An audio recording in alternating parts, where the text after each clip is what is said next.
At 37 Disney Street, which isn't far from you, 3 Disney fans have watched a film which they will now review.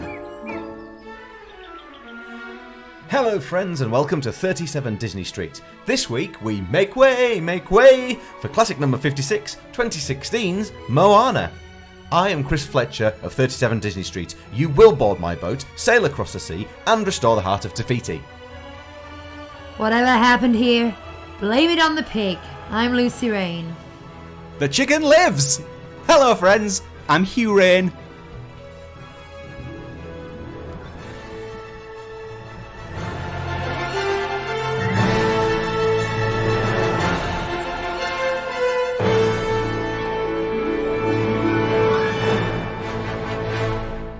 We never did start that intro, did we? No, we but you know, poor at it. We nearly finished the run, so We have only got Don't one matter, to go does after it? this. Yeah. One more after this. It was One nice more. when we did the Grim Grinning Ghosts and we could pretend to be asleep. Yeah, I wasn't enjoyed it? that. Yeah. That's the most fun I think I've ever had on a video podcast. yeah. So, what episode? Well, that was Muppets Haunted Mansion. If you want to know what we're talking about, we had a whole new look. Yeah, when on the YouTube version, we did the green screen so that we were on plinths and that we were the singing busts from the Haunted Mansion. If you wondered what we were talking about then, when you do watch the YouTube version, if you're listening to the podcast, we just have to sit there and smile while all that music goes on, and it's a little bit awkward. I should take it out really. I should just go back to the title screen while the music finishes. But Do you know what we should do? What? Actually, we should have done Just that this whole change time. it. We should have turned to each other and pretend to talk. and shuffle some papers. Yeah. Yes. Next Or week. shuffle our Next time we'll do popcorn. that. Oh, we'll do that. Yeah. Just for Ralph Rex Internet. That's what I'll we'll set a do. reminder. Listen, Yes. guys. A couple of episodes ago, we did a review of classic number 60, Encanto. Do you remember that? Oh, yeah, I remember before it well. Christmas. Vividly. Was it before Yeah. Christmas? After Christmas? During Christmas? Before Christmas. Before Christmas. So it blew up a bit. We've had a lot more people download that episode than any of our podcasts ever. And so Ever, the ever, last ever. 5 weeks, it's been incredibly popular. So if you're a new person who found us through that Encanto episode, hello. Hi. It's nice to see you. Hey. It's good, isn't it? Yeah. It's also brought us some reviews. Oh, yeah. Yeah? All positive. Well, I've had 2 reviews. Would you like to hear them? I'd love to. Right, cool. I wouldn't. Can you tell that he might already know that we've had some reviews?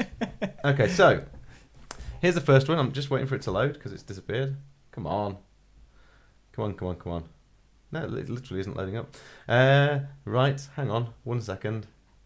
It's literally... Oh, they've stopped working. What's this on? It's if you want to go on iTunes, you can leave us a Vamp for a minute and I'll find it. you can leave us a review, 1 to 5 stars. We like any review. It doesn't matter how many stars you give us 5 stars. But it does help with the algorithm. Even if you don't give us the highest thing, just having all those reviews gets us higher up the search engine when people are looking for Disney podcasts. So if you'd like us and enjoy us, or don't, but you want to support us and let us be found easier, go on iTunes and leave us a review. It'll be much appreciated. And we do read them out on the show if you want your 30 seconds of fame, but only if we can load the page. Yeah, the problem is that my phone isn't on your Wi-Fi, and because in our 2 separate wings we have separate Wi-Fi because we all live in the same house. Yes. As you long-term listeners will know, those of you who only joined from Encanto might not understand this, but we all live in the same house, honest, and Can't we just use just these? very separately. Yeah, I've got pictures. It just doesn't have the full one. So the first Okay. one is gives it a whopping 1-star review. What? Yes, not what I expected for people who love Disney. Just listened to the review of for Encanto. Was hoping for an upbeat podcast, but felt it was really negative. They can't go 30 seconds without scrutinising every inch of something. Thumb down. If you're looking for a positive podcast, I don't feel this is for you. Yeah. Now what? Scrutinising. What's funny about that is there's a like. Now this is going to sound really petty of us like picking this apart, but I don't think it's deserved. We're scrutinising it. Yeah, probably. But this is someone who loves Encanto and has probably not a regular listener and has come looking for a podcast that backs up what they think, and they haven't found that. And then they've thought, well, that doesn't tally with my feelings. 1 star. Yeah. It's a bit harsh, I think. Like, that's basically saying this podcast is completely worthless. It's a really funny thing to say as well. They can't go 2 minutes without scrutinising. Good, that's what you should want. We are analysing. Yeah. Like, and if you have just joined at Encanto, we've been doing this for nearly 3 years now. Yeah. Well, we've been recording. We've for done 3 every years, single pretty much. classic. And we We're on the started last with 2. Snow White. Yeah. And we've worked our way through. So we've learned a hell of a lot. I certainly have. And we've loved some films. I absolutely loved them. And I didn't actually. Lucy loves Encanto. I do. And I really like it. I enjoyed it. I can't remember exactly what I faultless. said on it. I think I was a little more harsh on the music then than I am now because, of course, now I know every word to every song. We've had it on the car and I absolutely love the music. I think on first listen I didn't like it as much. But I love Encanto and I loved it then. I'm thinking, what did I say that was so negative? I don't think... People are entitled to their opinions, and if you want to come and give us a 1-star review as well, it's brilliant. Do it, because we'll read it out and we'll talk about it. And Yeah. I wasn't annoyed by it. I found it quite almost amusing when I read it. I found it funny.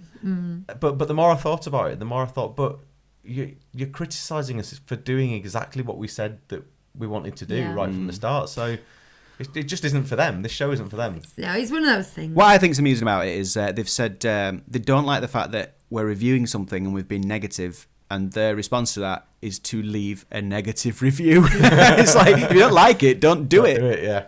Anyway, it is funny. It made us laugh. On the flip side... But also, you don't trust 1-star reviews anywhere.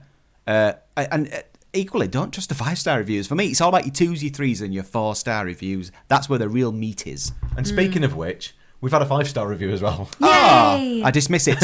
I dismiss it. Love It is the title, and it says, my favourite podcast. I love it. I listen when I'm walking to work, and it never fails to brighten up my day. Really is a must-listen for any Disney fan, apart from, obviously, that other person. Brilliant chemistry between the hosts. I find myself agreeing with Chris more often than not. Thank you very much. That's good. I laugh out loud at something Hugh says at least a couple of times a show.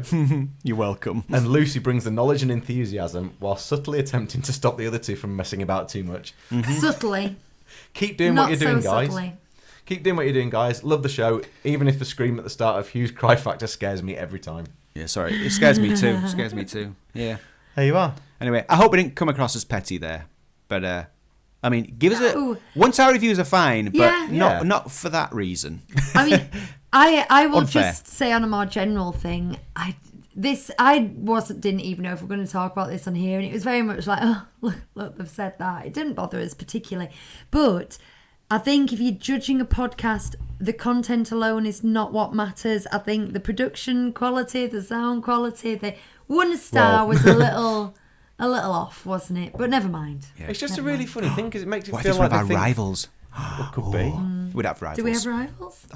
Probably. It just makes you think they don't...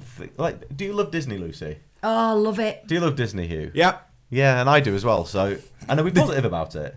Well, mostly. Do you know what, though? There's a lot of tongue-in-cheek. This leads on to today, though, because if you agree with that review, you might not like what me in particular is going to say today. Oh, no. Interesting.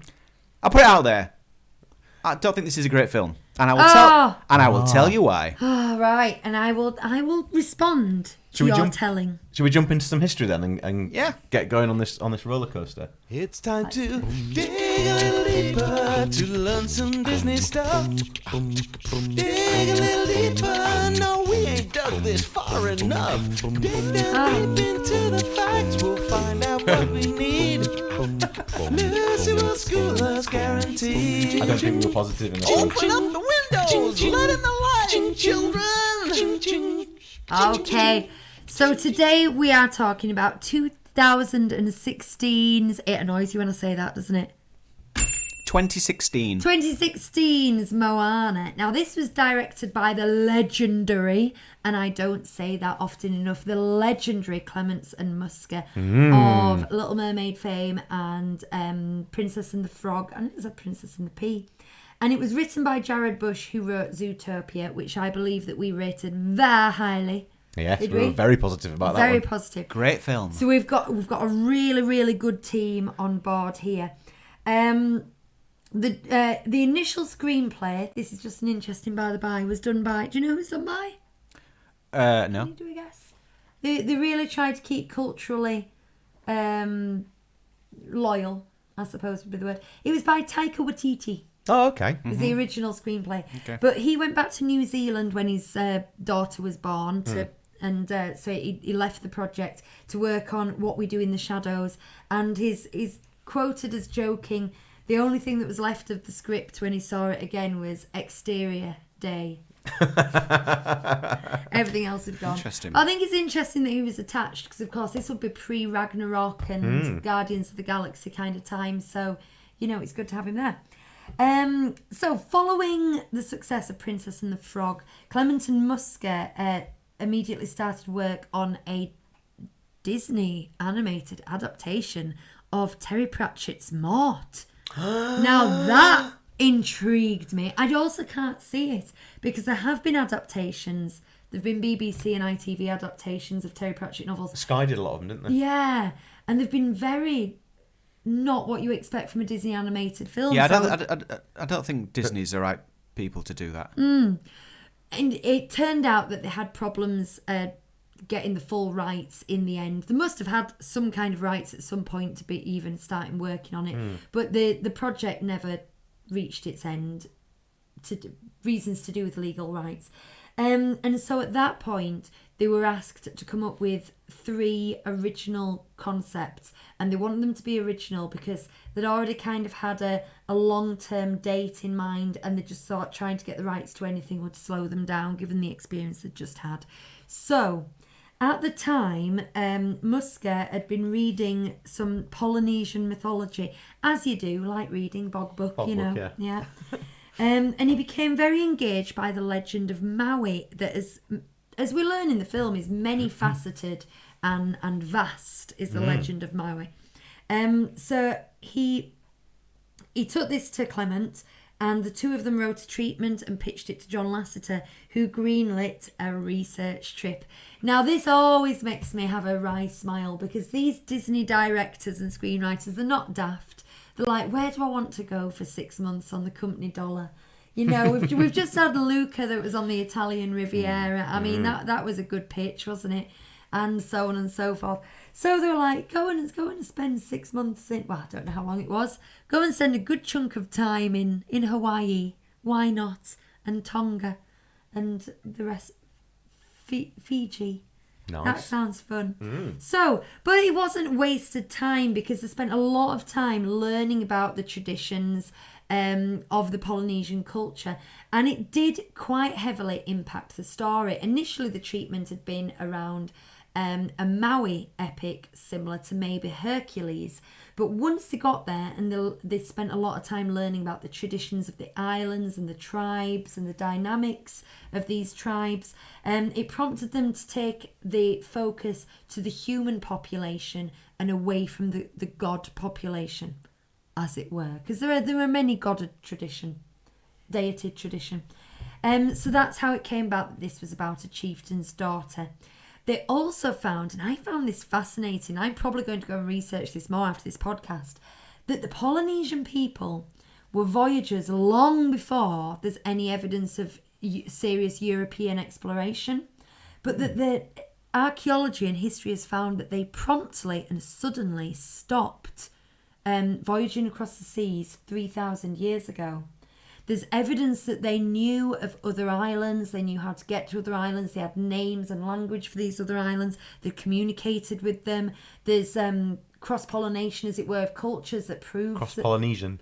Pollination, that proves that they had communicated with each other. And then all of a sudden, all this evidence stopped 3,000 years ago. And then, cliffhanger, it began again 1,000 years after that. Now that is a big gap that's enough of a gap to lose the tradition and then to suddenly start another tradition, which is quite a terrifying thing to sail across the Pacific Ocean. I find that absolutely fascinating. And my intention for tomorrow is go and find out more about this because that's like mind-blowing. Well, obviously, Clement and Musker had the same attitude I did because that sudden stop and start and that idea of a voyager tradition, why they would stop and why it would begin again so suddenly, became the main focus of their film.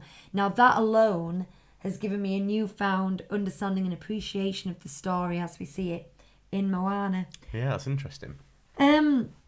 So this movie is set 1,000 years after they initially stopped, which puts it about 2,000 years ago to us. So it's set in Christ times, I suppose, roughly. Okay.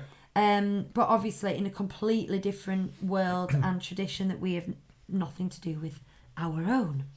It's on the fictional island of Motunui, which is a compound of traditions, history and cultures of Fiji, Samoa, Tonga, Hawaii, etc. And this can be seen in the design of the villages and the communal housing, etc. It can't be made accurate to a single one of those cultures. It's very much conglomerate of Lens from all of them. Yeah, lens from all of them, exactly. So they recruited an oceanic story trust of historic and literary experts from across that region to review the movie throughout the 5 years of its development. So constantly giving stuff to this story trust to review. And from this, they did make manage some changes. This was to make it culturally accurate and sensitive. And changes they made, amongst others, include they changed Maui from being bald in original concept art. He was a big bald guy, and they went no. Hair is virility. Gods would absolutely have had a big, thick head of hair. This would have been a source of their power.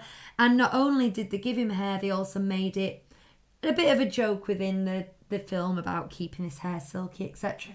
They also eliminated a scene where Moana was throwing coconuts in anger, saying that a coconut in itself would have been respected by the daughter of a chief. It wouldn't have been something she would have used in such a, throwaway fashion.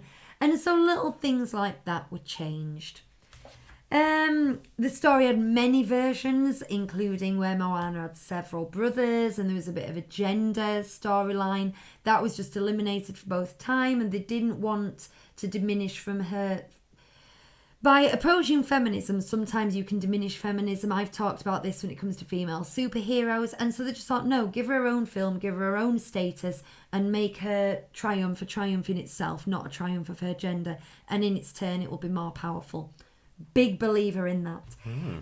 They've made it so the dad was the one who wanted to sail, and she became a fulfiller of his wishes.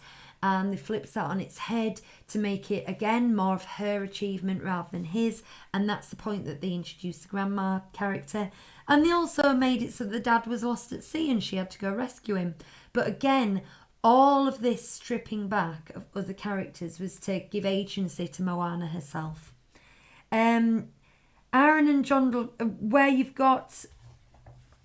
going back a page, where you've got Jared Bush as the sole credit as a screenwriter. There are many people credited with the story, and Aaron and Jordan Kendall were brought on to develop and change the story, and we can thank, in inverted commas, things for like the Kokomara bits and the Tamatoa bits. That was all kind of brought on by Aaron and Jordan Kendall.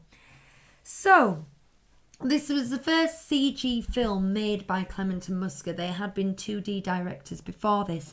And what was a big change for them is because of the way that CG animation works, it is a much quicker time frame, but with a much bigger team. And the reason for that, if you know anything about CG animation, and I don't know much, Hugh's our resident expert, is... rather than having a single animator work on a character and then it goes somewhere else, they're constantly having to layer up shots to render, to go into the rushes, as it were, because they've got people who add the lighting, people who add the texture, people who add fluid simulations and fabric simulations on top of the animation itself. So it has to be all done simultaneously. For this reason, bigger team, shorter time frame, because everyone is working on things simultaneously. Mm-hmm. And Clement and Musker found this a struggle, and they got to the point where they were both working 6 days a week, 12 hours a day. And so at this point, Big Hero 6 had just wrapped, and so Don Hall and Chris Williams, who worked on Big Hero 6, were brought on as co-directors and to help with the story development as well. Now, when it comes to casting, They were very passionate about being culturally inclusive and making sure that they kept it within the culture. So the huge majority of the cast, even small parts, were from the Polynesian, Native Hawaiian and Samoan and Maori heritage. So you've got people like Jermaine Clements. Boba Fett. Was he in it? He's Moana's dad. He is. I did not know Yeah. that. I saw the name, I didn't recognise it. Jermaine Clements is of Maori heritage, as is Moana's dad. Moana herself was cast in an open casting call on the island of Hawaii. She was a 14-year-old in high school in Hawaii at the time. Alani Kalawahu. Have I said that right? I don't know. I can't read your handwriting. No, neither can I. And yeah, you've got Nicole Scherzinger, who is mixed heritage, half of which is Native Hawaiian. The whole cast, basically, all the major parts. Dwayne The Rock Johnson. Dwayne The Rock Johnson is Samoan. Rachel House played the grandma. Now I saw her on IMDb and I thought I recognised that face and I couldn't place it. She was in Thor Ragnarok as quite the tough jailer soldier woman, if you remember. Yeah, so Rachel House. Now what's interesting about her is that they've only done this once before of Disney. After they've released it in English, they dub it into all the major languages such as Spanish and French and Portuguese and Mandarin and Japanese and stuff. But occasionally, when they've got a culturally sensitive or important piece of work, they will dub it into different languages. An example of that is they dubbed The Lion King into Swahili so that they could release it in the southern parts of Africa. Now this one, they released special Tahitian dubbings and also a Maori dubbing. And in the Maori dubbing, Rachel House, Jermaine Clement and Tamari Morrison, I presume that's who you mean by Boba Fett, they actually reprised their roles speaking Maori. Cool. And Rachel House directed the dubbing. So good on for that. Now, of course, we've got the music is by Lin-Manuel Miranda. Happy birthday, Lin-Manuel Miranda. It's his birthday for today. You sing no sweat. So he's the most famous name, but also there was a lot of music contributed by Hawaiian instrumentalist. I don't mean to be ignorant when I try to do these pronunciations. I just don't know how to do it. Opatei Faui, I'm going to say. I'm going to plump for it. Yeah, probably wrong, but I tried. So he did a lot of the native language music and a lot of the chant-based things. He also added a lot of instrumentation to the score. And the score and parts of the songs were done by Mark Mancina. Mm-hmm. And that, as I say every week, is all she wrote. Wow. That's quite a lot of history for such a recent we don't normally film. have that much for It's been a while, for hasn't new it? ones, yeah. I found it really interesting to research this week, actually. Does anyone else want to know what the other two ideas that they had to come up with? Because they had to come up with 3 different ideas, and this is just one of them. I wonder what else they were going to do. It'll be like the Gong Show. Yeah. Oh, there we go. Well, like what we usually do, we're going to talk about the story and the animation and the music of this show. We're going to do it positively, but we are going to scrutinise. And but we start as always, do we not? We do. With the little kids. So should we do that? Let's.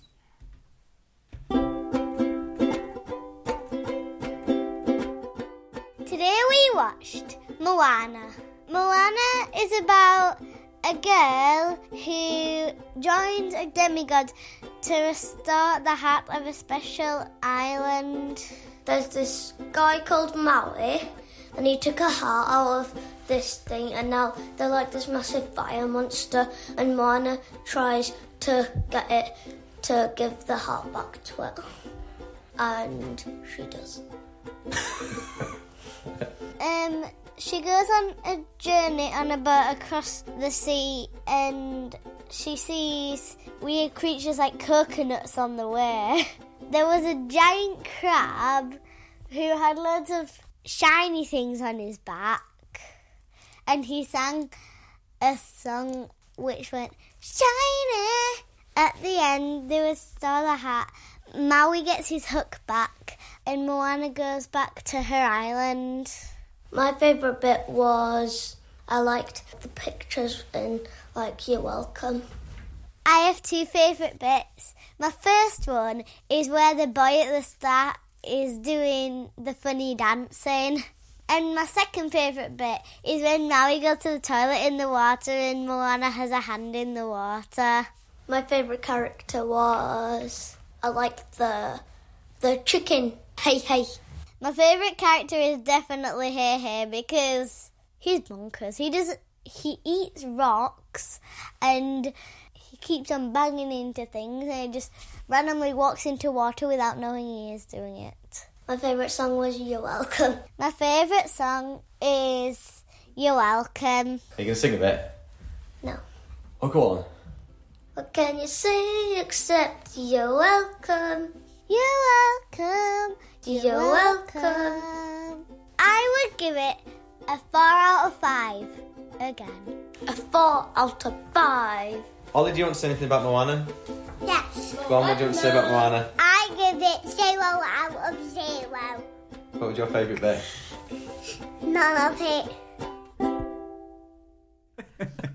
Was Ollie not a fan then? It doesn't sound like it. He was just that way out, I think, when Oh, he recorded yeah. it. I think We it's all just- have those days. He has his moments. He likes to be perverse at any given opportunity. Bonnie used to love this film. When it first came out, when we first had it on DVD, she watched it all the time, even to the point where once she came up to me while I was sat in the chair and she put her forehead to mine and she closed her eyes and she whispered, "I know who you are." When she was 3.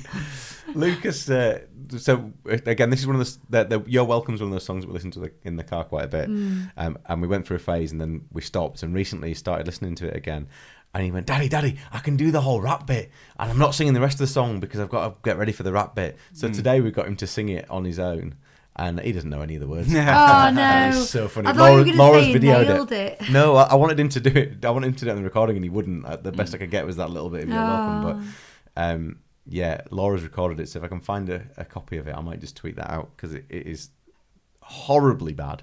And then Ollie's recorded as well today, singing that bit from We Don't Talk About Bruno. That 7-foot frame. You know, the bit that everybody sings. Yeah. So there We go. don't talk about Bruno. You see, we do like Encanto. Right. First impressions? What do you mean, sort of Before you watched Before we it, went what were you into it? expecting of it? I can't remember. It's so long ago. I know, that's what I was going to say. 5 years. Or maybe impressions going into watching it today, If you like. which was like, I've Do I seen have this a lot, and there's stuff I don't like, so I was kind of We did feverishly consider. making notes. We did consider not watching it. To be Yeah, honest, I we thought think- we've seen this a lot. We could talk about it without it. Yeah. I But could, we've always watched them immediately before doing the podcast. We thought, no, let's do this right. And I'm actually really glad because you do. There's always something you miss. Isn't Yeah. there? Yeah. And you do think a lot harder when you know that you're going to talk about it. And there was some things that I hadn't spotted before. Now, 5 years ago, my preconception, and I think this is important given the films we've had since and before, is I felt like I knew what I was going to get, and I was going to get a Disney princess film because you had the lead female and it was a musical. And we think that's what Disney films are, but if you really look down the list, there's a lot fewer of those than you think. Yeah, there is an awful lot of that. So really, it was really good at the time to go, one of those, I like those. Yeah, like these days, I saw an article saying, is Mirabelle going to be a Disney princess? And I thought, who cares anymore? Does that matter? Like, you know, is she or isn't she? Just forget that. It doesn't matter. It literally doesn't matter because they made Merida a Disney princess and she's Pixar, so it literally doesn't matter. She doesn't have to be a princess. She doesn't have to be from Disney. They could just. It's all about who's marketable, isn't it? And for marketing reasons, they tend to keep Elsa and Anna separate from those. Yeah. You just make more money on them that way. Yeah. Basically. And I think, to be honest, Mirabelle, as part of the Madrigal family, has got a lot of money-making legs of her own for a while. Quite probably, yeah.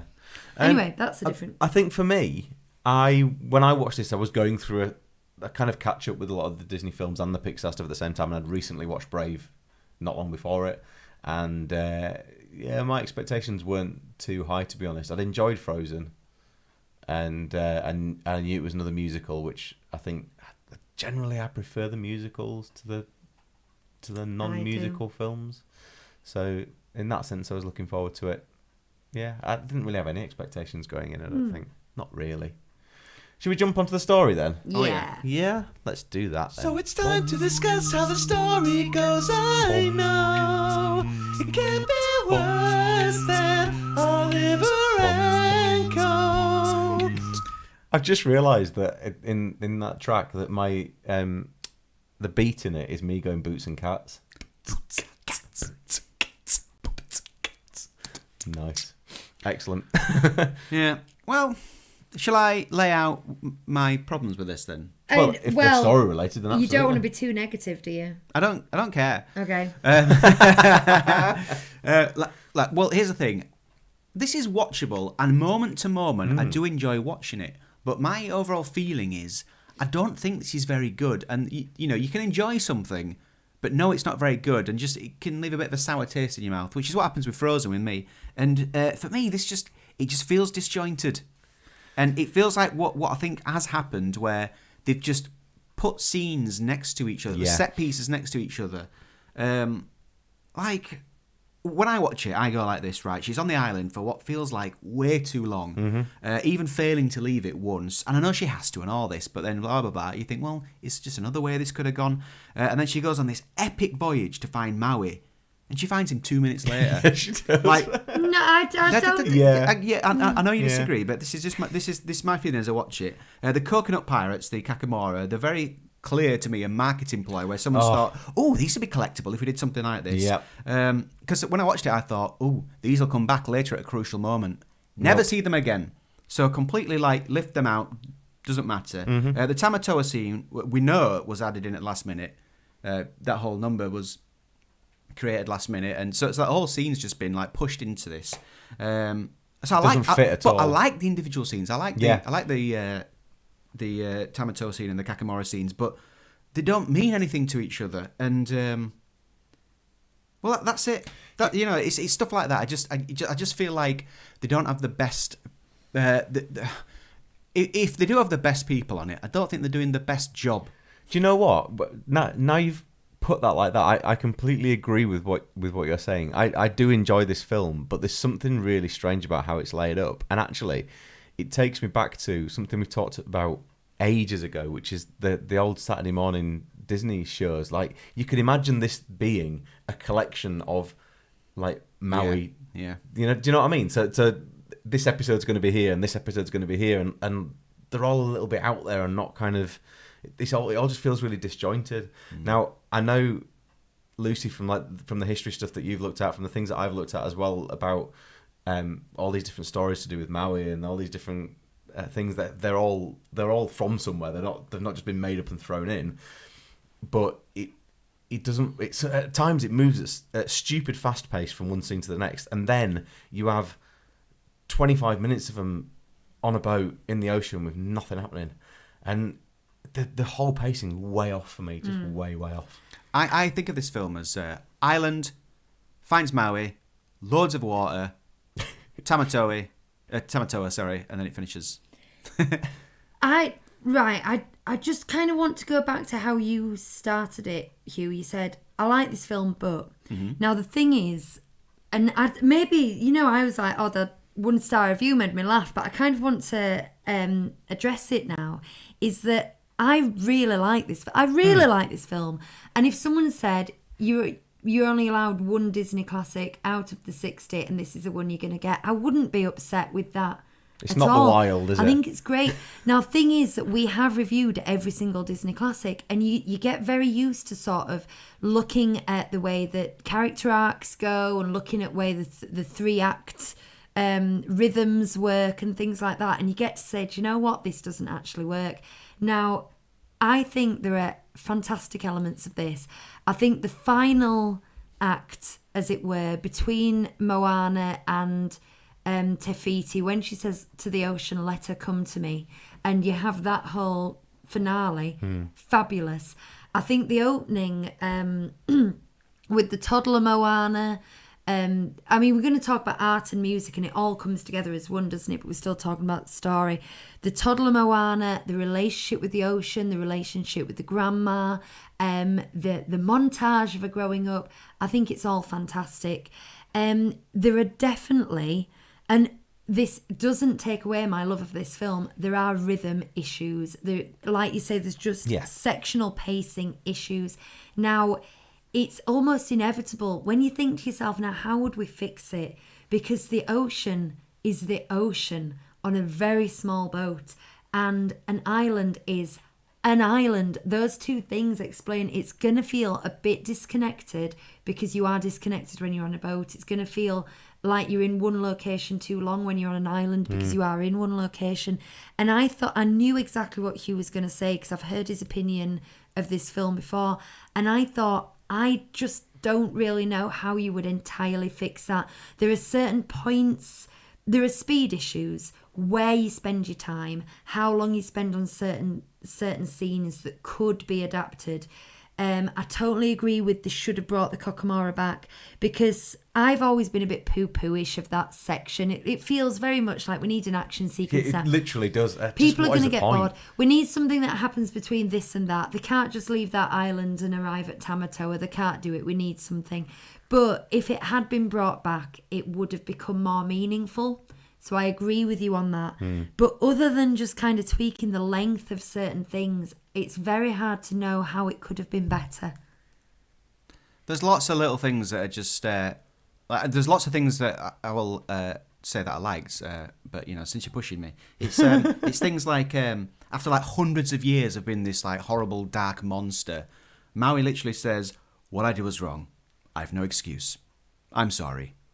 And then she just gives him a wry look like, all right, get out of it. She fixes his hook. Don't you think she's like... it's not good enough. No, I think that is good enough. It's not smart enough. It's not. No, because she's a compassionate, life-giving But it's the way entity. he says it as well. I just think, this feels like it needs another couple of passes. It's not there. And, you know, people would say, well, I think Disney know what they're doing. I don't think they always do. Do you find Maui likeable? Yeah, I think so. See, I really he means well. I ebb and flow with it. That bit where he puts his hand out for the heart of Te Fiti, and he says, it's time. I always think like he's gonna double cross her at that point. Well, thing is, that would have been a good plot twist, though, wouldn't it? There's how you could have fixed it. There is an example of how you could have fixed it. You could have made him a little bit less one-dimensional. I think that would have helped. He does do some truly awful things, really awful things, like repeatedly. And then when he gets redeemed, he tries to chuck her off the boat loads of times. Yeah, he does. He locks her in a cave. He locks her in a cave, and she's mortal, and there's no, just it's just really unforgivable stuff that he does. And then when he gets his redemption and his apology, and they start to work together, that's fine.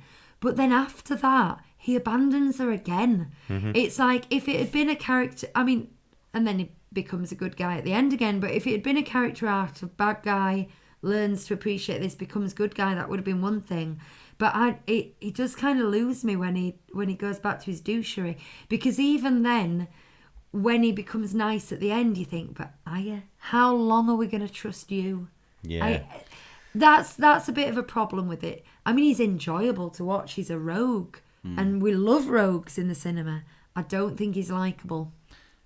Do you know that thing I said about Frozen where I'm like, oh, they missed a trick there. They should have had Olaf melt at a really crucial moment. And then that thing where it could repeat the line, some people are worth melting for. And you'd been like, oh, it's that line from earlier. It's a callback and it's beautiful. And he sacrificed himself. I'd love it. It would have been beautiful. And there's a bit in this where he's fighting Te Fiti at the end where he flies towards her with his hook, and his hook's about to break, and there's an explosion, and you think, what if we just thought for a while that he sacrificed himself there to save her? Yeah. That would have been beautiful. And immediately, you see him land on a rock, and he looks a bit sad at his hook, and I just go, oh, I just feel like they were almost there with like a really cool, beautiful moment, and they just And they just snatch it away from me, and you go, "Well, that's a bit of a shame." But I love the whole bit as well. Like you said, with where she parts the waves, and It's pretty epic, that, isn't it? yeah.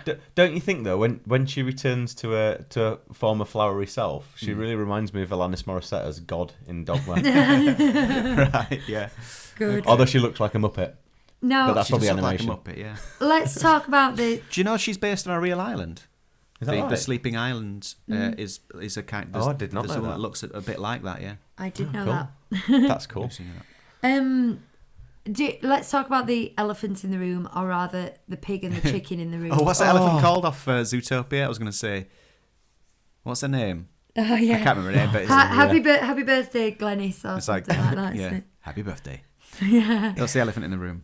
The pig and the chicken in the room. So I don't know whether this comes to like animation or what, but it's the same problem with the coconuts, isn't it? Do you not feel like a lot of these characters have been made purely to sell plushies? Oh, now with Pua, this is an open secret. This is not some kind of theory. This is acknowledged. He was added after, and if you look at where he is in the frame, where he is in relation to the other characters, they've fully constructed a scene and they've put him in afterwards, and it was done because they just felt like they needed that. If you look at all the merchandise, it's all got Pua on it. Yeah. And I remember people going, "Oh, I thought there'd be more of that pig in it, but he was barely in it." And it's all about Hey Hey, isn't it? I heard that George Lucas got hold of it and wanted to add it in. That's what happened. Really? That Yeah. special edition, yeah. We're gonna take that and add it in digitally. But I think it was decided Hey Hey was always a sidekick, and he's a weird sidekick. I mean, Bonnie liked him and he made him laugh. But also, culturally, and they say they were being culturally accurate, but I don't think for a second he wouldn't have just been food. You know, the fact that Moana is telling that guy, "Oh no, don't cook him," and "Oh no, don't eat him because it's Hey Hey," but also she doesn't seem to have any emotional attachment to him because she's as frustrated as everyone else. He wouldn't have been there as a pet, I don't feel. No. But he's... What is wrong with that chicken? What is worries wrong with me? that chicken? Worries me. I don't know. It's messed up. I would have liked the chicken to have had a significance similar to that in Return to Oz.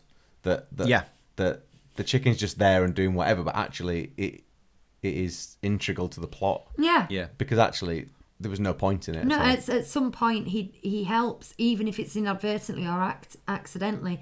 It would nice to be having reason for that. And I believe what happened is Hey Hey was already in the film, and they just thought kids are not going to buy a cuddly Hey Hey. And so Pua was put in its place. So that cynical consumerism, it is there. I'd like a Hey Hey plush. I think Pua's cute, and he did sell a lot. People liked him. He's very appealing. But you just can't deny. I've erased him from my knowledge. I don't acknowledge the pig at all. Do you like the whole Tamatoa scene though? Even though I say it's shoved in there, like shoehorned in. I like the look of it. It looks great, yeah. The way that creepy creature crawls towards the screen in a twitchy way. Yeah. Bonnie really didn't. That used to really freak her out. It's kind of nightmarish, but I do like that. And it's funny. I like That's my Tamatoa. favourite song. And we've got that on our playlist. And in the some car. people I think hate it's that song. Brilliant. I understand why well, we'll talk about this later, won't we? I guess. But let's stop. But, Yeah. Because I would like to talk about that at some point. Yeah. But Here's another little niggle, right? And it's when Maui's is saying, "Do you want to get smote?" And then he goes, "Smoten." Really bugs me that he doesn't say smitten. He's calling out for it. Smitten? what is it with Disney and matriarchs? Yeah, they love a matriarch. They love an old woman who dies and then finds a way to come back and like In all fill you with seriousness, belief. They just love. They're obsessed with death, aren't they? At the moment. Well, Yeah. in all seriousness, when presenting to children, most children will appreciate and have emotional feelings towards a matriarch character because that is such a huge part of your life when Yeah, I you're suppose that's 7 true. years old. Yeah. Is either your mum or your grandma. I mean, and there's always When the you're dad 43 years characters who do it. But yeah, but I mean, you've got other influences. You've got friends and colleagues and wives and things. When you're a kid, Wives. Just the three. No, but when you're a kid, sort of 50% or more of your world is the woman who looks after you. Yeah, I just think that's true. That's the answer. it's true. Here's a question. Why do they have to go exploring again at the end when everything's been fixed? Well, I think this comes down to the history that I told you about. Yeah, It's- But like, because most people won't know that history, just in terms of this story, they don't have to do that, do they? Well, no, I think they do, because they established that they used to be voyagers and they stopped because of the darkness. And when the darkness goes, it's like, we can voyage, Yeah. as if that's their destiny. as a- And they've still got all the boats kept in that cave off the Goonies. Yeah. I mean, I get that, but at the same time, I'm watching it and I thought, well, you could just stay put. I mean, it is, it's kind of... Yeah, but the whole point Half was of that... them do. Oh, no, suppose, because when they restore everything, all the crops are good again, aren't they, as Yeah. well? So, But the thing is, I think they established that half of them would stay on the island and half of them would go populate another. And Hugh, if you were part of this culture think they and need someone that. saed, do you want to go and explore a foreign island, you'd look around and go, I'm all I'm right, all right, actually. thanks. I'm not. You go on. You go on. I'm going to stay here and enjoy They the do need bath. that moment for the end of the film. Like, I know, I understand that, but he does make you think. You don't need to do this, lads. it's quite uplifting, though, isn't it? It is, yeah. It's quite uplifting. It's a obviously nice moment. It's got that. Yeah. Yeah. Anything else on story? Nope. Wow. Not really, actually. No. Let's do some scores. I'm then. keeping us driving forward. Okay, I'm going to go then. I completely accept from almost a screenwriting point of view there are issues with this. I like the story in itself in that I like the concept, I like the beginning, I like the end, the middle's kind of fun. So I'm going to give it a 7. Ooh. Yeah, I think it's... I've actually put a lower score than that, but I'm going to mark it up to a 7, I think. It's dull in parts. It's all over the place sometimes, but it is a very enjoyable film all in all. It's nice. I'll put it on any time. We'd quite happily watch it any time. I'll back that up. But, despite what I've said, it is the bits that don't stick well together are individually very watchable. So I've given it a 6. It's not a massive score for story there, is it? But Not massive, no, but still. see if we can pull it back in animation. Look at the animation, you, the characterization, you, and don't forget the background and the style. Yeah, man. I feel like I've never really listened to that before. Have you not? Don't forget the backgrounds and the style. Yeah, man. Yeah. Took me hours to come up with those words. As we went into this, I was thinking, we've had a lot of 10s for animation because it's hard to fault it. So sometimes I think, well, is it doing anything different? That's when it gets its 10 now. Because, in terms of technical ability, the water in this is incredible. It's got, it's got the... I was thinking You've about stolen you, my Chris. light there. Yeah, because you always Sorry. used to say, particularly in the early days, Disney do good water. But there's a lot of it, isn't there? Oh, there's a lot. But this actually looks a lot nicer than I remember. I thought it would just have that, all the skin's quite plasticky in these characters, but in particular the scene where toddler Moana's going down to the beach, where are her parents? But they're just like, Moana, there you are. That whole scene looks amazing. From the little turtle hiding in the bushes, it's the sort of depth of focus in there, and then and then it goes down to the water. It's really, really good. Yeah. It's really, really good. How many... I've given the same sort of benchmark so many times. First of all, a landscape where you want to be there. Well, you Oh love my the Polynesian. This is right up your street. This, It isn't really... I think me and Hugh, probably both of us, it's it's tiki culture, which is kind of a different thing, isn't it? But Polynesian, tikiness, Hawaii, all that. This it's is a little bit further over than I tend to like. I like the sort of corny. You like the kitschy stuff, don't you? Yeah. This is a bit more deep cut. For me, for a landscape, we've just done Encanto as well, and both of them, it's because it's green and colourful. I love greenery. It's just take me there, everything about it. And it is so beautifully rendered, so detailed, so lush, so believable. It's really quite hard to believe this is an animated film. And I'm not saying that because it looks photorealistic. I'm saying it because you feel like you could step through the screen and be on that beach. Yeah. It is the depth is so awe-inspiring. But then the other benchmark that I've said so many times is, would you have a a still of this on your wall, and I'm like, yes. When they're on the island, basically most of the shots I'd be happy to have. I don't want bleak ocean. That's not me. So I might not have those on. Boat and a bit of blue. But if I just talk about the island, I would have images of that on my wall at home. I'd have a whole room that looked like Tamatoa's Oh, underworld, especially when it goes into the black and backlight. Bless you. Oh yeah. When I was at junior school, we used to have this thing called the Discovery Room, and they used to change it every now and again. I don't think they ever had anything quite as bright and colourful as that, but you used to go into these rooms, and she'd basically, the teacher would just have draped curtains and everything to make it dark, and then all these bright lights and things. It just reminds me of that, of being probably my imagination more than what it was actually Sounds like. bonkers. Yeah, it was good. The Discovery Room. You know it was just crepe paper, but because you were Exactly, so young. yeah. In Your your imagination runs wild. imagination, in your memory, that's like the most amazing place you'd ever been. I think so. I agree with you about all of it. I think it is visually stunning. So what marks it down then? Well, I know what score I'm giving it. There we go. I'm trying to decide if it does deserve a full 10 or if it just hasn't like. Are you happy with the given character me animation? that- Well, Do you know? I was just thinking. I didn't pay that much close I attention love to it. the Samoan and the cultural representation they've done in the facial features, and I think they've done it beautifully and respectfully and still in a Disney way, and everyone's so likeable in that sense. A little bit of facts I don't think I gave you in the history is that the Maui's tattoos were hand drawn and then rendered onto the CG, so they're all hand drawn. It's fantastic that as well. Actually, The visual gags they do with those, they're so clever. I mean, we've criticised the screenwriting in some ways, but that kind of screenwriting, in that sense, sort of using that continuity and the joke the gags there is just absolutely spot on. Bonnie loves it when he turns into Sven. Oh yeah, got a little Easter egg. Yeah. I don't like how wide her mouth is at the end of How Far I'll Go.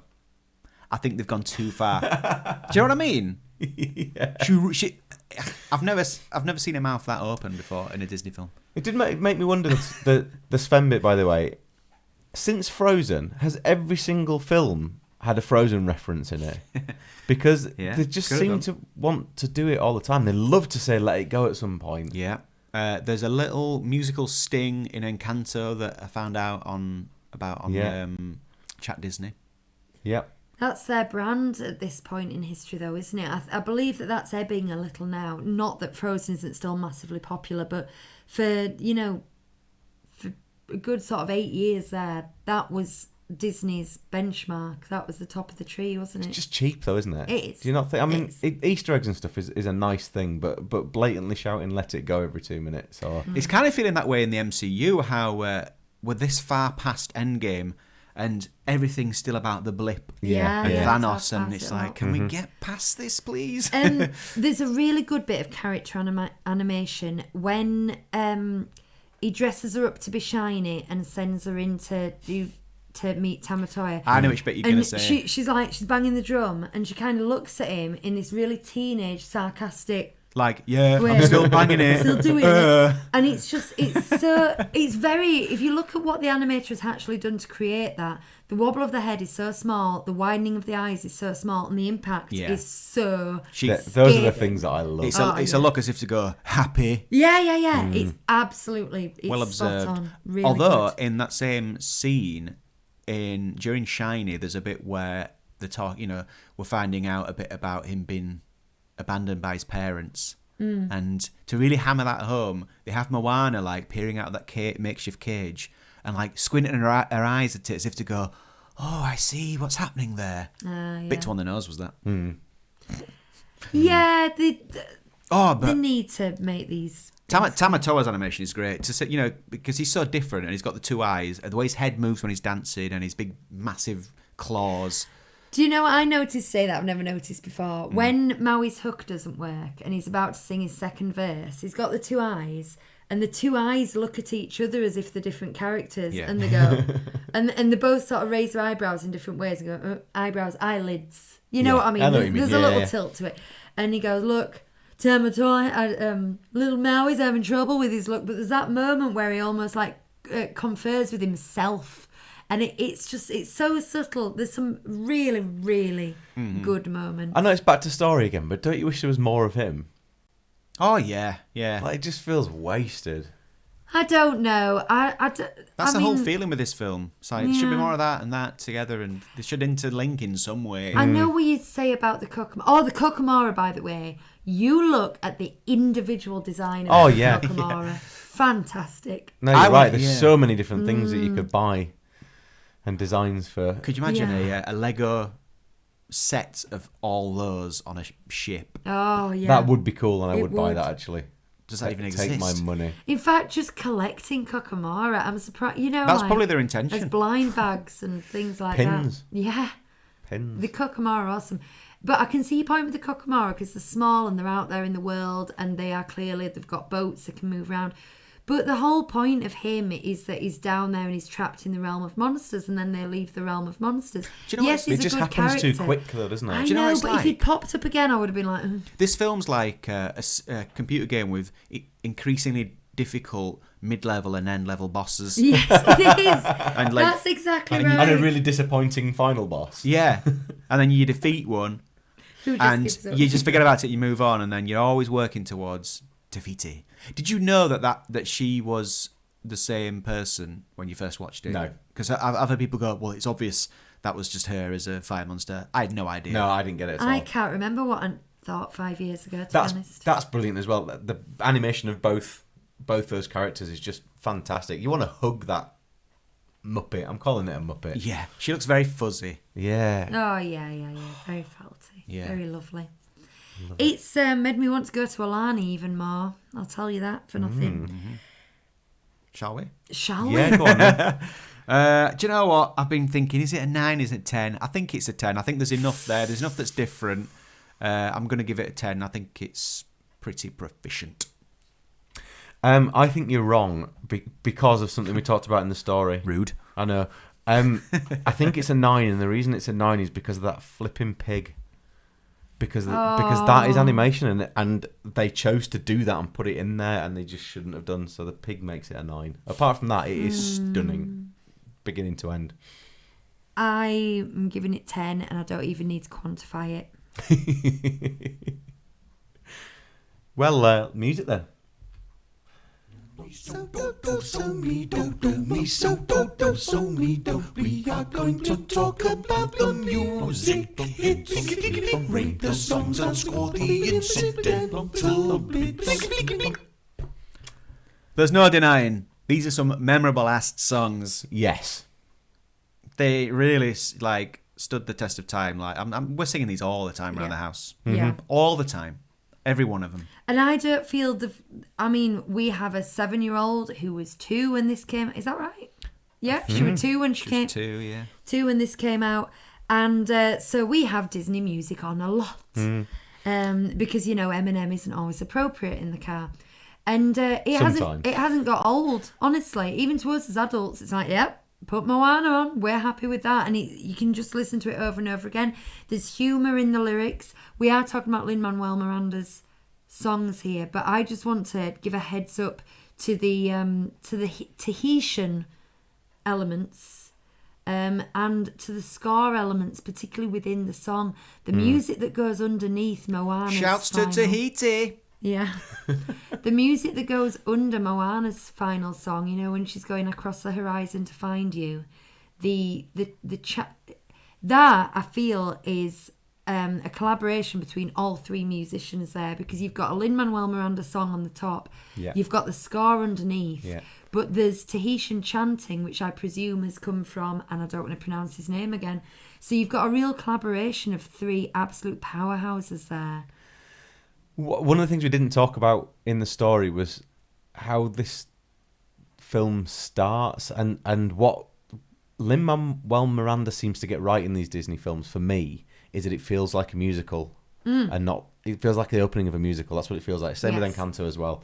It just works, and he's so good lyrically at telling a story and moving things forward through the lyrics, and that's what makes it stand out to me. Now, sometimes it can be a bit frustrating. Like, I know, Hugh, you have problems with the end of You're Welcome because it becomes so plot specific. It does that, doesn't it? Yeah. For anyone, because I'll bore listeners one last time with this. So we've mentioned it 2 or 3 times before, haven't we? But the whole thing, like, for some reason, I want to compare this to A Summer's Day. the distance. Is that what it's called? I'll go the distance. I will go the distance. I will go the distance. Sung by Roger Bart. Is it called The Distance? Yeah. That song, you can just listen to that, and you don't have to know what the story is. It's just and it's just an I want song. Whereas at the end of You're Welcome, it starts off and you think, this is good, but then it goes into specifics about him needing that boat. And if you hadn't seen the film, you'd be thinking, what's all this business about a boat? Yeah. It doesn't work. You should be able to listen to it in a queue somewhere and go, I like this, and you just get the vibe of what the tone is without it going into on the nose specifics. But then, have you heard the terrible cover of it where they do change the lyrics? Thing is, when I first saw that, I remember distinctly where I was. When I first saw that YouTube video, and I thought it was a joke parody. What YouTube video? Well, there's a music video released with it. It's really weird. Lin-Manuel Miranda. The song in the end credits. Yeah, he's sat in a sepia tone cafe. It's just really odd. And I thought that this... I want to see this video. I thought this was some kind of like fan ridiculous parody sort of thing. The tempo, the sincerity with it's which a complete misinterpretation of the lyrics, which is like this cocky guy going, "You're welcome," but the whoever's singing it is singing it as if like they genuinely think you should be welcome, and trying to be sexy with it, and it just. That's not the intention of the song, is it? No. It's so wrong. It's so weird. It's one of the worst Disney songs I've ever heard, is that. Wow. But that's the thing. Where's the whole new world? Well, a Disney tradition is to have an awful song in the end credits, isn't it? Yeah. We've found that over the years. To have it covered And by that someone is who's too awful. sincere. It's Jordan Fisher featuring Lin-Manuel Miranda, so he had a hand in it. Strange. It's gross. It's absolutely gross. And I do recommend you watch the music video because it doesn't make it any better. It makes it exactly... It's someone dressed trendy walking down a street and then sitting in a cafe kind of looking out the window. It's like, what's going on? So what have we got, right? We've got Where You Are. That's the opening song. Yeah. Make way. So catchy. Well, before that, you've got the... Yeah. Oh, yeah. And They've the done opening the credits. old Frozen thing where... an eerie music comes in. Yeah. Yeah, it's like Before they've taken some cues during from the Frozen. ident, yeah. How Far I'll Go is like the classic Disney I Want song, isn't it? Couldn't be more so. We know that. You're Welcome. Catchiest rap Lin-Manuel's ever written, do you think? Could be. Oh, could be. Ooh, that's wow. yeah, It's that's lofty. quite a It's claim. lofty. Catchy, I'll give you catchy. Memorable. Yeah. No, maybe not even, no. Actually, do you know what? Compared to some of the Hamilton stuff, it maybe isn't the best at scanning. There's little pauses in it, you know. It's accessible, though, isn't it? I Killed a Neil, Buried Its Guts. Well, no, that bit's all right. Planet of It Cheese is and good, Without it is Coconuts. It is good. Yeah. Have you seen the clip of The Rock singing it with his daughter? Yes. And then he says, like, "Is that Daddy?" And she's like, "No." He's done loads of videos of that. Yeah. On, It's so on cute. TikTok, I think. Yeah. Yeah, bless him. She don't believe him. We've got Shiny. Now, the thing about Shiny is, I really love that song, but I can understand why some people don't, because I think it's really hard to hear, to scan. The first few times I listened to it, I couldn't get the rhythm out of it. I couldn't work out what was happening, and I found it. And I'm a very musical person, but I found it quite hard to understand what was going on. Interesting.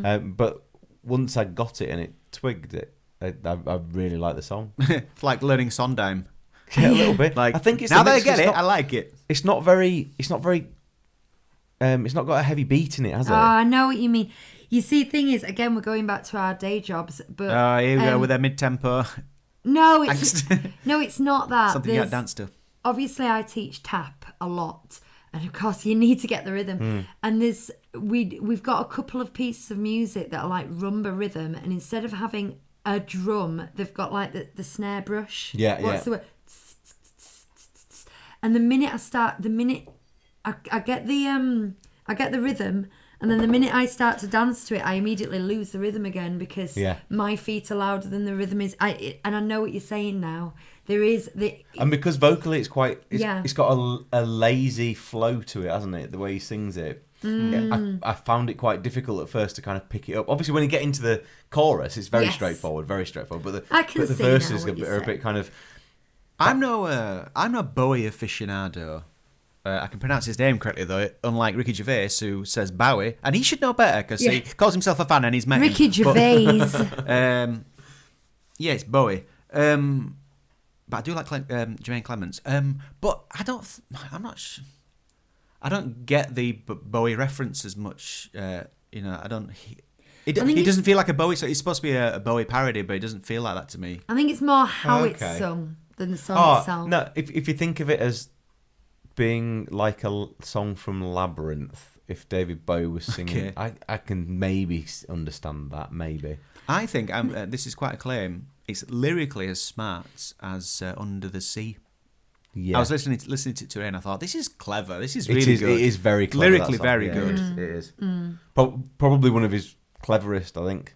It does fall into the same trap, though, of having slightly on-the-nose things. It goes into specifics about Maui's hook towards the end, or around about the middle, and I think that's a shame. We don't need to do that now. Let's enjoy the song about being shiny.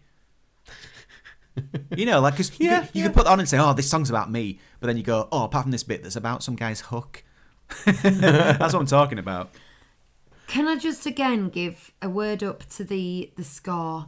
Word up. Because the job of the score in so many areas of this film is to get the idea of water and space. Because when you're in the middle of the ocean, you've got nothing but broad, wide space, have you? And if you think of the use of sort of air instruments and strings, I mean wind instruments, but you know, the instruments that have got that breathy air quality, that real whoo. Yeah. And those kind of things, it's so watery in a good way.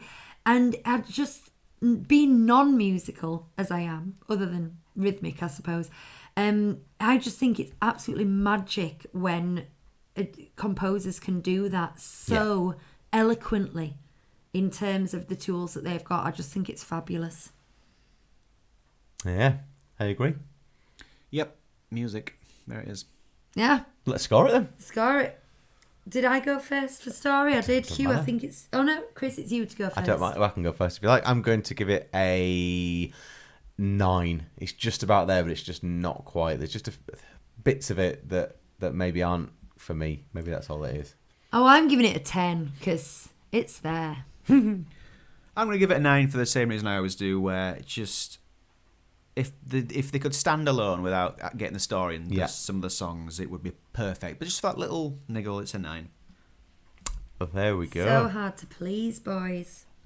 Does that mean you got a score then, Hugh? Well, I need to add 57 to 28. Well, but- in the meantime, oh no, I took my bookmark out while I was talking. Let me get my page back open, and I'll be able to tell you that IMDb gave it 7.6. That is a smidge higher than their regular 7.2, but it's nothing to write home about. However, Rotten Tomatoes critics gave it 95%, which is very high for Rotten Tomatoes. I'm actually very high. surprised. I wouldn't be surprised if that was audience. I'm surprised critics have put it that high, but I think that the art must have a lot to do with it. The audience are only a smidge below that at 89%.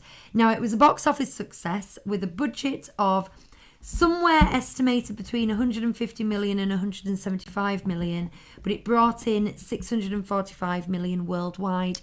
However, that is below the $1 billion club that would be reached by Frozen 2 within 3 years of this.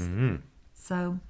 I forgot to say it. 'cause moderate success. That reminded me, when I do that, it's K2SO from Rogue One when he goes, "It's high. It's very high." And who's that voiced by?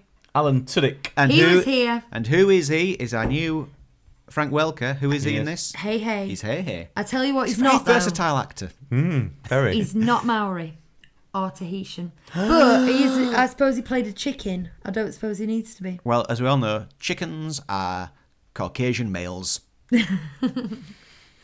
Or Caucasian males are chickens. That's interesting. Rude. I know.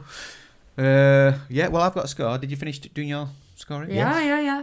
85. There you go. That's good, isn't it? That- What a positive score. That is respectable. That is very It's respectable. Macca. Macca. It's Macca. Right, let me... That means very big to those of you that don't come from not Dewsbury. Not Paul McCartney's nickname. seeing- It's one above Tarzan.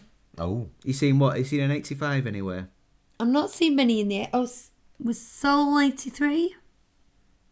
79.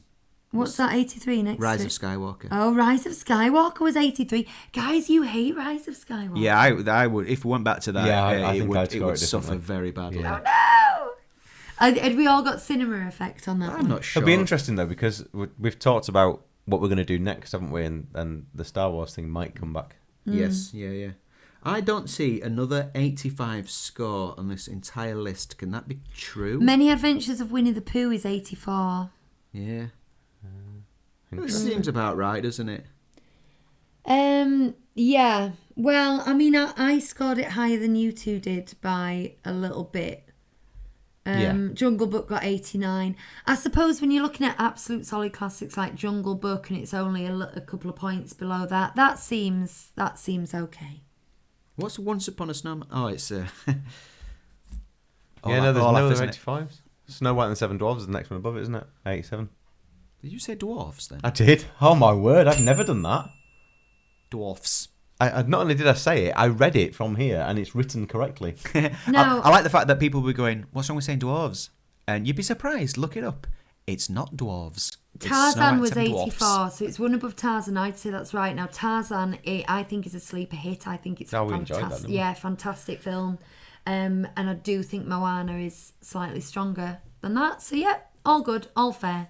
There we are. Now, listen. Yeah. We've got a new jingle for the next bit, because this is the bit that I always forget. And for our penultimate classic show, it's only taken 59 classics episodes plus a load of extras as well. What about your favourite bits? These are my favorite bits. These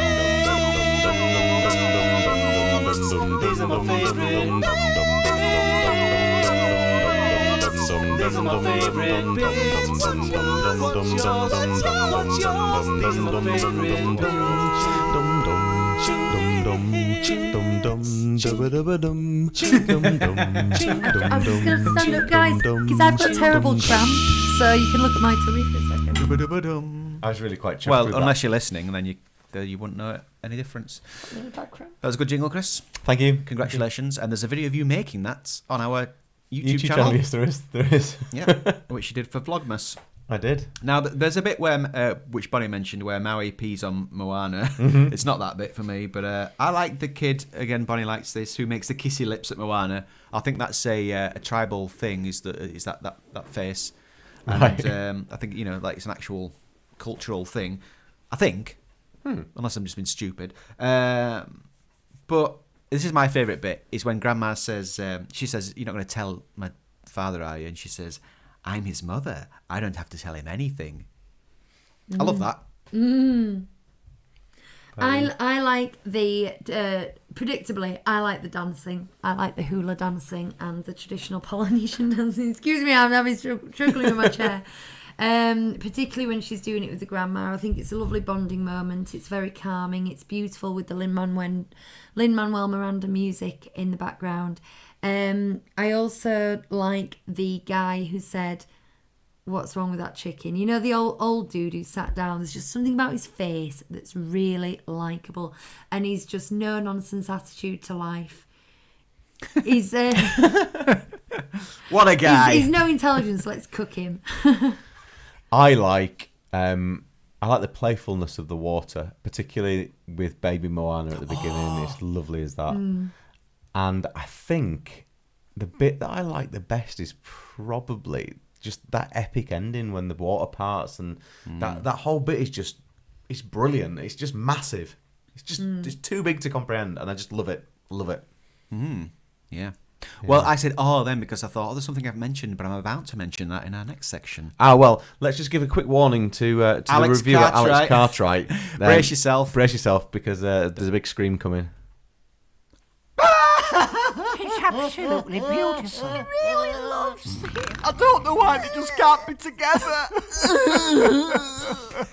Hugh's cry factor.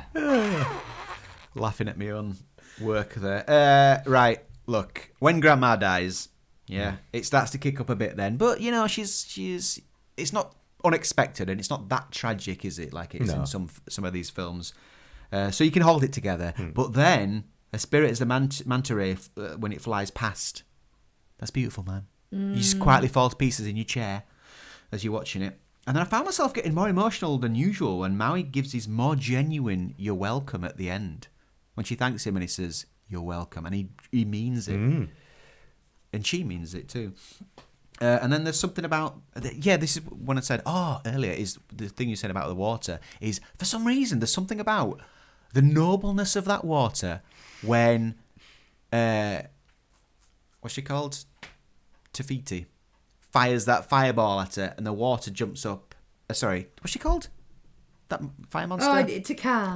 Taka. When she fires the fireball and the water reaches up and stops it. This is like what happened in Little Mermaid. You know when Sebastian and Flounder save Ariel when she turns into a human? Oh, yeah. There's something noble about some sort of creature saving the main character. Yeah. I always find it really moving. Anyway, I've given it a 4. I think it's a 4. It's not a proper, like, fall to pieces crying, but there's some weepy moments. 4 teardrops, which sounds like this. Which sounds like this. Can I just add a favourite bit that I forgot to mention? And that's just the whole sequence with Moana as a toddler looking after the turtle and then getting the shells. Just everything about that entire section. I can't believe no one's mentioned I like it. the way she looks down at, when they give her the heart to Tafiti, and she looks down in exactly the same way as a toddler would. That's just like completely obsessed with it. And puts her chin into her neck to look at it. I like just the simple way she just reaches forward and does a grab and then just waits. You know, she goes, no. It's just gorgeous. It is lovely. Just gorgeous. Good. Well, there we go. Do you know what? We've only got one more classic to do, and it's a biggie. It's a good one. It's a sequel. It'll be interesting to watch this. I'm looking forward to seeing Ralph breaks Rex the internet. Yeah. I've avoided watching it again for a couple of specific reasons, which we'll probably talk about next week. Oh, is it the guy with the face on his neck? Or whatever he is. No? I don't know who that is. Oh, there's a really creepy character in it. You'll see in a couple of weeks. Okay. We've got a bit of a thing, haven't we? Because after this, we kind of don't know what we're going to do. And we started talking about it a little bit, and we've had a few ideas. And we've also talked about whether we want to do some more of the quiz show thing that we've done in the past.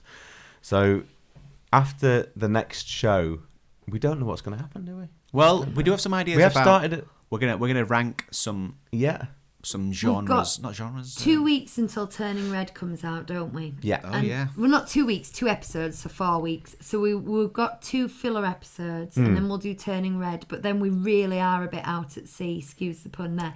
So that's kind of where we want. But we think we're going to rank all the Pixars, all the MCU.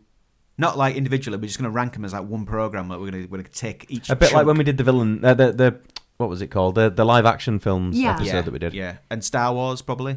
Oh yeah, I think we should do Star Wars. So we've got 3 really then we good can shows put Rise there. of Skywalker right near the bottom. Yeah, so we've got 3 great shows there. Yeah, I'm looking forward to that. And also, I've started putting the old Quisney Street episodes onto a podcast on their own. So I'm just waiting for it to go live on Apple, and I'll promote it through Twitter and everything. But if you want to go back and listen to those episodes again, you can do. Some of them are already on YouTube anyway. The second series is. But I just thought I'd get those out there, for fun and that. And then if we decide to do another series, we can tag it into there. Yeah. So there you go. Good. Well, that's it really for now. We'll be back in a couple of weeks' time with Ralph Wrecks the Internet. Get it away from me. Bye. Cheers, everybody, and I'll see you soon. Bye.